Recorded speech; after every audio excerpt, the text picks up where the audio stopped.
अयोध्येमध्ये शरयू नदीच्या तीरावर जय्यत तयारी करण्यात आलेली आहे आणि 1008 शिवलिंग आणि 100 कुंडांमध्ये महायज्ञ होणार आहे। 100 कुंडांमध्ये 22 तारखेला हे महायज्ञ होईल आणि त्यासाठी नेपाळी भवनकडून जय्यत तयारी सुरू झालेली आहे।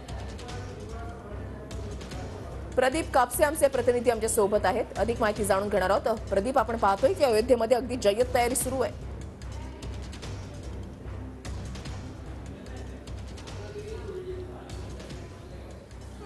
वृषाला अगदी बरोबर आहे। खरं तर देशभरामध्ये 22 जानेवारीचा आनंदोत्सव जो आहे तो साजरा केला जाणार आहे। अयोध्येमध्ये ठिकठिकाणी जय्यत अशी तयारी जी आहे ती करण्यात येते। माझ्या बाजूला आपण हे पाहतोय की शरयू नदीच्या तीरावरती महायज्ञ कुंड जे आहे ते बनवण्यात आलेलं आहे आणि याच मंदिरामध्ये जवळपास 100 कुंड जे आहेत ते असणार आहेत आणि साधू महंतांकडून याच ठिकाणी यज्ञकुंड जे आहे ते केलं जाणार आहे। 100 कुंड या ठिकाणी बनवण्यात आलेले आहेत। दुसऱ्या बाजूला जर आपण पाहिलं तर 1008 शिवलिंग जे आहेत ते तयार केलेले आहेत आणि याच शिवलिंग मंदिरामध्ये हरिनामाचा रामरामाचा नामजप जो आहे तो केला जाणार आहे। जवळपास 1008 जण या शिवलिंगामध्ये हरिजपासाठी सहभागी होणार आहेत आणि त्याची सगळी तयारी आपल्याला शरयू नदीच्या तीरावरती पाहायला मिळते। आपण पाहतोय की सगळीकडे ठिकठिकाणी भगवे झेंडे लागलेले आहेत आणि 22 जानेवारीला या ठिकाणी मोठा उत्साह जो आहे तो पाहायला मिळेल। मात्र आपण पाहतोय की शरयू नदीच्या तीरावरती हे सगळं चित्र आपल्याला पाहायला मिळते।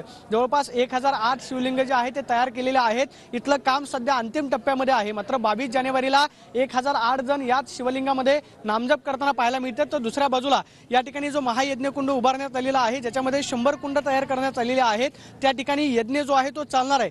शरयू नदीच्या तीरावरती असं भव्य दिव्य स्वरूपामध्ये ही तयारी जी आहे ती करण्यात येते। 22 जानेवारीला ज्यावेळेस राम मंदिराचा लोकार्पण सोहळा तिकडे पार पडेल त्याच वेळेला या ठिकाणी यज्ञकुंड जे आहे ते चालू असलेलं आपल्याला पाहायला मिळेल। जवळपास 100 साधू महंत जे आहेत त्याच्यामध्ये सहभागी होतील आणि विशेष म्हणजे नवीन लग्न झालेली जोडपी जी आहेत ती या यज्ञकुंडामध्ये पूजेसाठी बसणार आहेत। अशी सगळी तयारी जी आहे ती आपल्याला अयोध्येच्या या शरयू नदीच्या काठावरती पाहायला मिळते। आपण पाहतोय की मोठा भगवा ध्वज या ठिकाणी लावण्यात आलेला आहे।